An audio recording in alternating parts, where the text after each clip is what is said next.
Hello everyone, this is Dr. Muskan and I welcome you to the Physio Info Island. I hope my previous videos must be helpful to you. And those who are new to this channel, let me give you an introduction.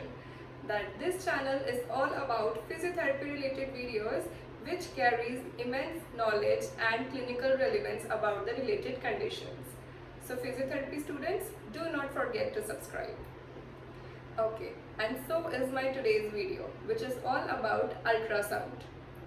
Many of us use ultrasound for the treatment purpose, but most of the physiotherapy students which are beginners and they are just performing it clinically, performing their clinical hours, they don't know the correct way to use ultrasound for the maximum benefit of the patient.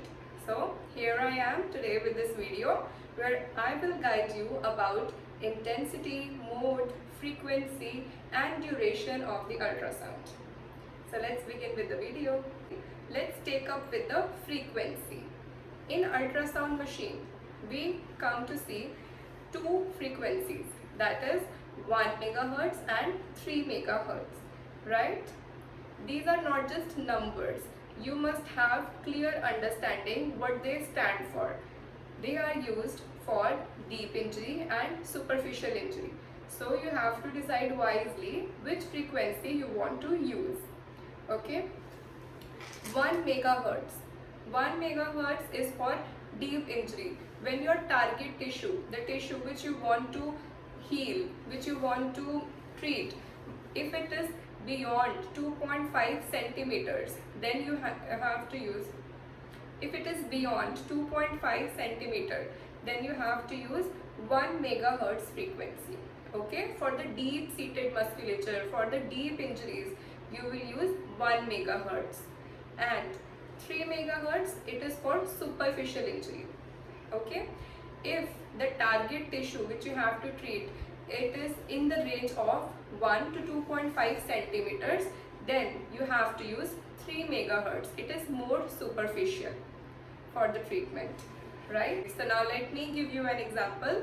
For 3 megahertz, it can be used in any superficial muscles, any superficial muscle injury, or it can be used on pressure sores, wounds, scar formation, right? Which is on the surface or on the musculature which is not deeply seated. Like the traps, they are on the surface. Like deltoid, they are on the surface, okay?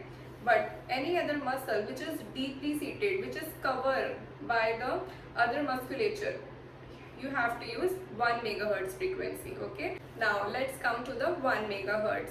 It is used for more deeply seated muscles, like the rotator cuff muscles. The rotator cuff muscles, they are covered by traps, okay? So we have to use the ultrasonic radiations which have to go deeper, right?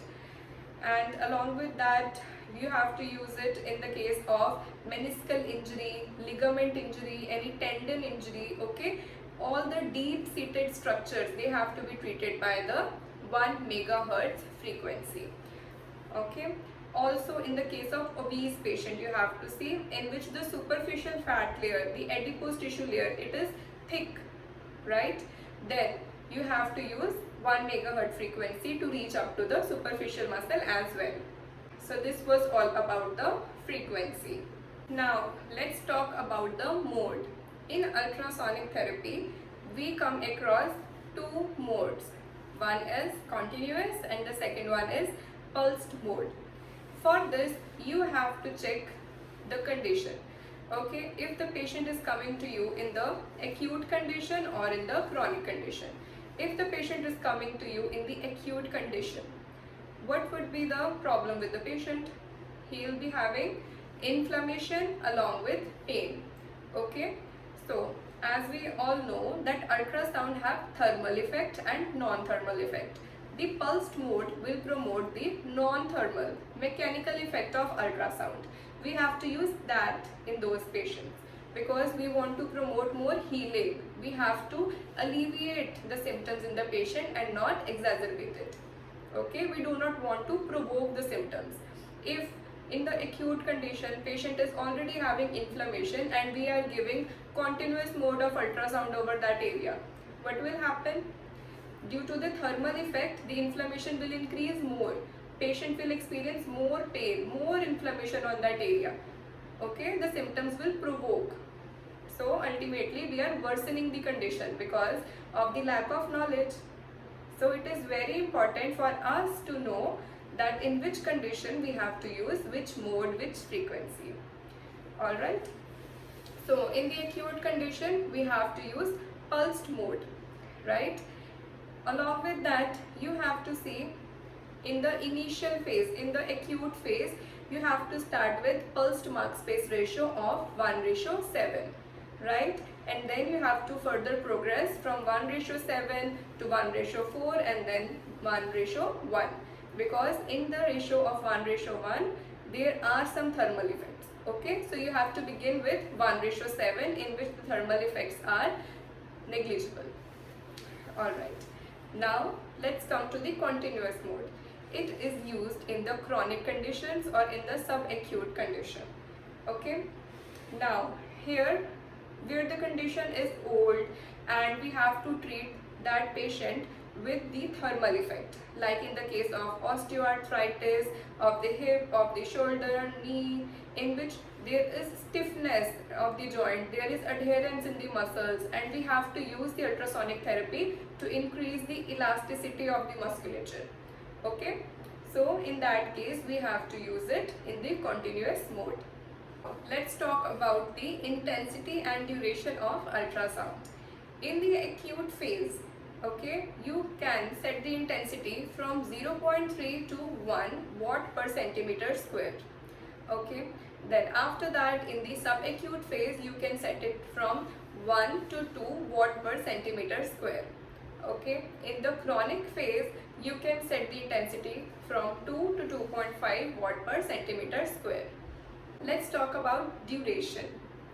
In the acute condition, the pain and inflammation is already a lot and we do not know how the ultrasonic therapy will result in the patient. Will we get a desirable result or undesirable result? Okay, so in that case, in the acute condition, we have to begin with 3 to 4 minutes duration. Okay, and in the chronic condition, you can go up to 8 minutes. Okay, you can set the duration up to 8 minutes. 2 watt per centimeter square for 8 minutes. Okay, and this dosage is considered as maximum acceptable for the tissues. So physios, I hope this video must be helpful to you and you must have understood how to set up intensity, frequency, mode and duration according to the condition of patient. And without selecting anything randomly, you can treat patient effectively. For more such informative videos, do not forget to subscribe my channel and share this video to the physio students. Thank you.